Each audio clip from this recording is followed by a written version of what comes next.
David de Rothschild, bonjour. Bonjour monsieur.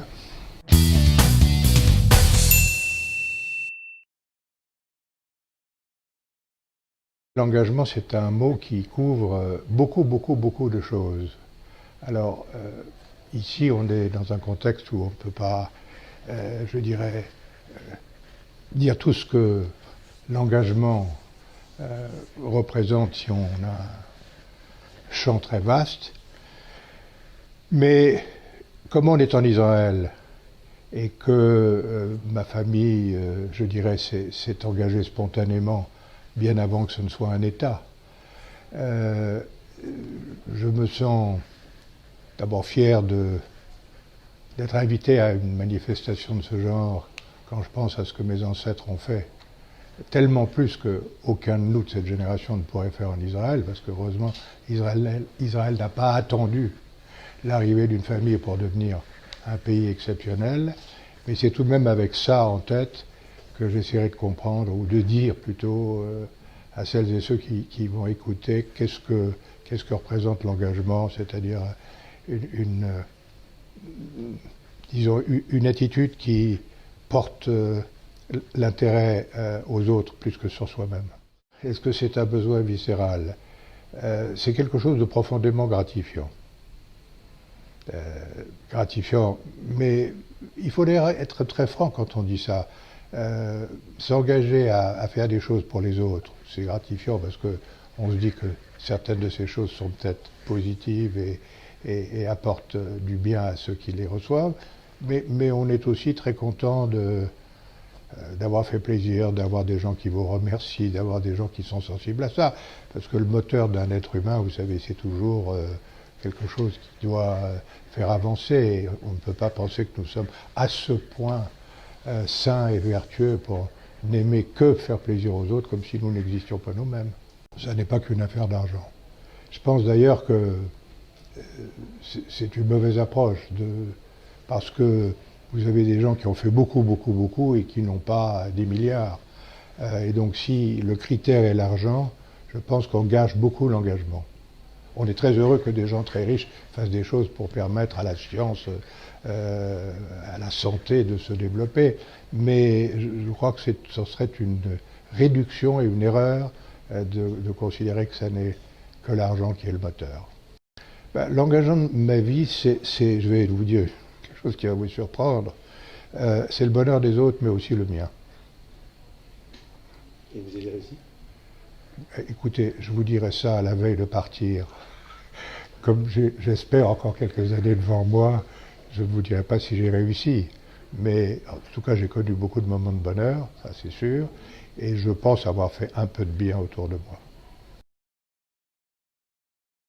Eh bien, je vais vous dire, quand on a 77 ans, ça ne fait plus rien. Parce que si en se levant le matin, on se regarde devant la glace et qu'on se rase, parce qu'il faut que je me rase et que... Comme certains. Ben non, mais j'ai pris l'habitude de faire ça avec la mousse, euh, le blaireau, et donc ça prend du temps, et je me regarde donc dans la glace, et tous les matins je me disais, ah, je suis Rothschild.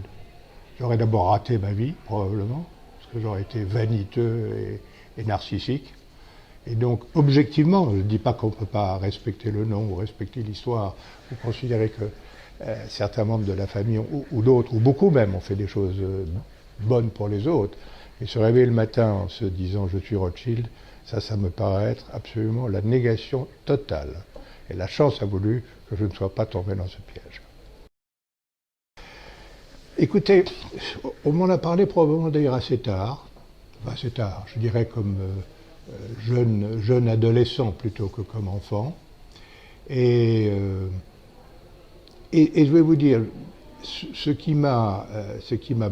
une des choses que j'ai en tête et qui m'a énormément frappé, c'est le formidable engagement que mon père avait pour Israël et à quel point il a à la fois admiré le courage des Israéliens et de l'armée pendant la guerre des 6 jours et à quel point il pensait que l'occupation de territoire allait être un problème extraordinairement grave. Et il était parmi ceux qui pensaient ça avec vraiment une profondeur politico-historique, vous voyez ce que je veux dire, il n'y avait rien de sentimental là-dedans. Et il était assez seul dans ça, assez rare.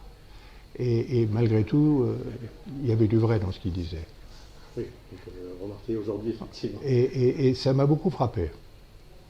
Ça m'a beaucoup frappé. Alors, il s'était passé déjà beaucoup de choses en Israël à ce moment-là, mais c'est le moment à partir duquel j'ai commencé à m'impliquer affectivement et en pratique. Non, je ne sais pas pourquoi. On a peur de beaucoup de choses, enfin, notamment tout ce qui touche à ceux qu'on aime, au pays qu'on aime. Enfin bon, il y a 1000 raisons, nous en parlions aujourd'hui.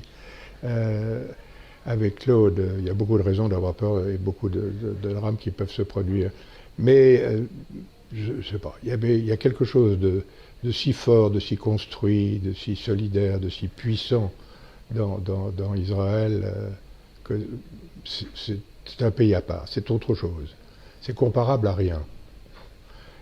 Et c'est d'ailleurs ce qui est émouvant quand on arrive, parce que même si on n'est pas israélien de nationalité, même si on est venu, je ne sais pas quoi, 10 fois, 15 fois dans sa vie, mais qu'on n'a jamais habité, on est quand même un étranger. Et quand même, quand on arrive ici, il y a quelque chose qui vous prend aux tripes, au cœur, qui évoque de l'histoire, qui évoque beaucoup de choses. Et au fond, on ne pense jamais que les méchants pourront détruire les bons. Ma foi personnelle, c'est le bonheur et la santé de ceux qu'on aime. Et puis c'est, comme je vous ai dit tout à l'heure, éviter le repli sur soi, le narcissisme, l'égoïsme. D'ailleurs, j'ai souvent discuté avec des rabbins qui sont des amis. Et j'aurais dit, au fond, je suis un très mauvais juif, parce que je fais beaucoup de choses, mais je ne fais rien en matière de religion. Alors, très gentiment, ils m'ont tous dit, avec des phrases très subtiles que j'ai oubliées, que un bon juif, c'était pas seulement celui qui allait à la synagogue et qui faisait des prières. On pouvait être un bon juif en faisant autre chose. Ça m'a beaucoup rassuré.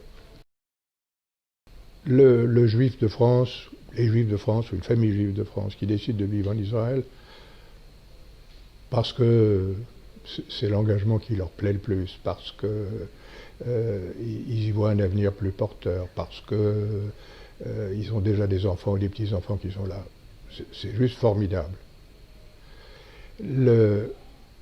L'alliance réponse à des difficultés, hélas, de plus en plus grandes en France, hostilité, agressivité, antisémitisme, qui les amène à partir vite, sans préparation, et qui viennent en Israël en se disant « je quitte l'enfer pour venir au paradis », ont souvent des très grosses déceptions. Non pas qu'ils soient mal reçus, mais on ne s'implante pas dans un pays tel qu'Israël, aujourd'hui tel qu'il est, en arrivant sans préparation, sans rien, sans savoir, en se disant qu'on trouvera tout de suite l'habitation qui convient, les gens qui vont vous aider, le métier que l'on espère avoir. Et souvent d'ailleurs, ça ne marche pas. Et en plus, ça détruit assez souvent les familles, parce que les gens ne peuvent pas toujours partir ensemble. Donc il y en a un qui part. Et puis, comme c'est cher, que c'est loin, que c'est compliqué, on ne va pas toutes les semaines voir son mari s'il est resté à Paris ou vice-versa. Et donc ça crée beaucoup de choses difficiles.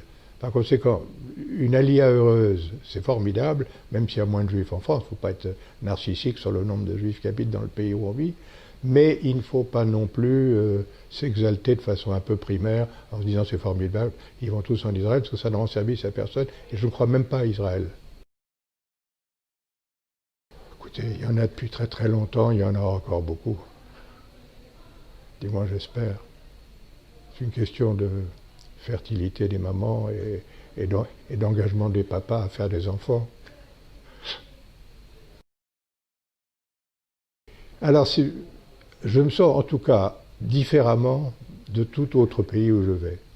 C'est-à-dire qu'il y a un mélange je dirais, de connaissances insuffisantes, parce que je serais arrogant de penser qu'avec un pays qui se développe autant, qui fait autant de choses, qu'on maîtrise tout. Mais il y a aussi un sentiment de proximité affective qu'on n'a pas ailleurs.